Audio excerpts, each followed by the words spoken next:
So yesterday I bought this chest off of a guy I work with because who doesn't need a giant old antique chest to put in their room? And although I'm about 90% sure that a human body could fit in here, I'm not positive. So that's something that I'm going to test out. And obviously I will be testing this out on myself because I don't have any other bodies around here.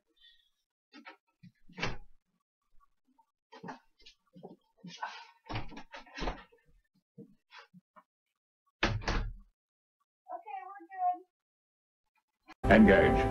So thank goodness that little test went well because now I know that I or, someone else could fit in there, and that's definitely something that I need to know.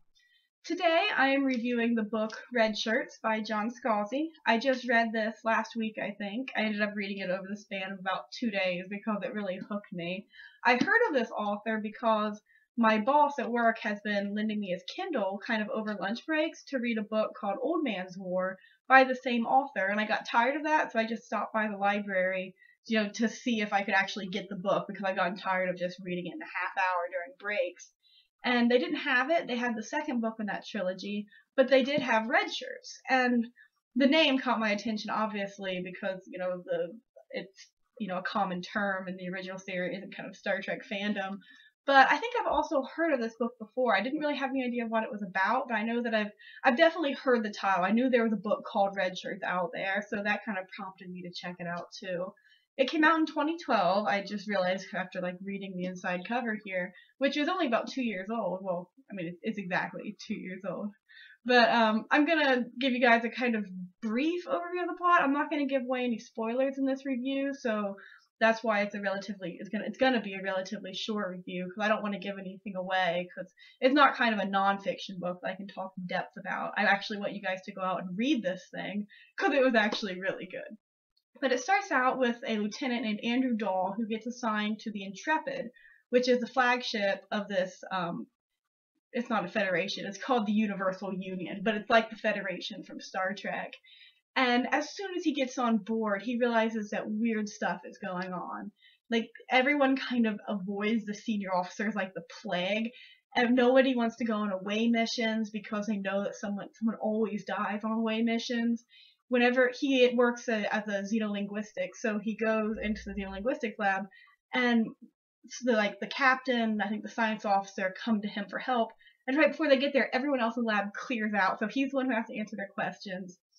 And then at times, this really isn't giving anything away, but at times the senior officer will get really weird. The captain comes in with this sample of a bacteria or a virus, and he's like, "My God, man, Lieutenant Percy is dying. We have to save him." And he gets really overly dramatic at times, and it's clever the way it does it because it's obviously making fun of the original series, but it does it in a way that you can tell he really likes the original series. He's not just harping on it for the sake of making fun of it. He's building off of it and pointing out the inconsistencies and how it's kind of funny, but he's really building his own work around it. And it's a really fun book. And it's about a group of them, about ensigns and lieutenants. There's about 5 of them, I think. And it doesn't really go to the senior officer a ton, so it's kind of like the episode of Next Generation Lower Decks, where it's just kind of talking about the lives of the underlings, really, and what they're doing. And it's just really fantastic. I really like the way he builds the characters. The pace of the book is really good. It doesn't really drag on at all. I'm a really fast reader, so that usually doesn't bother me, but this one, it keeps your attention, and it's really a relatively short book. I'm not sure how many chapters it is, but it's a little over 300 pages. It actually ends at page 230, but then this is all just there's 3 appendices to it, which you should read, but the book really concludes at about 230, so it is a really fast read. I'm a really big fan of this author now, both in this and I never did finish Old Man's War. But if any of you have read that, let me know because I just started it and I've kind of stalled halfway through. I need to actually get the physical book, but it's part of a trilogy. And in both Old Man's War and in Redshirts, he has this sense of humor that's really funny. It's not a really, it'll just pop up every once in a while and just things that the characters will say or something that, just the narration. And he's just has a really clever sense of humor. I was sitting at my desk at work during my lunch break because I brought this book in, and I would just start laughing every once in a while. And the girl I share an office with, she asked what was funny. I'm like, I can't really explain. It's just really funny. So that kind of keeps it going too.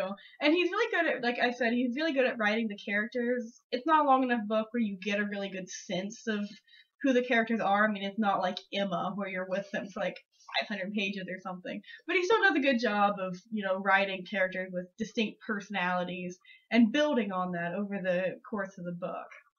I haven't really done a ton of I haven't really honestly done any book reviews now I think about it. That for fiction, I've done 2 nonfiction reviews on here since I started, but I haven't done a lot of fiction, so I'm still kind of working this out. I really don't have a ton to say about this book without giving anything away. There's a lot of stuff I could go into, and I would love to actually sit down and talk to someone about this book.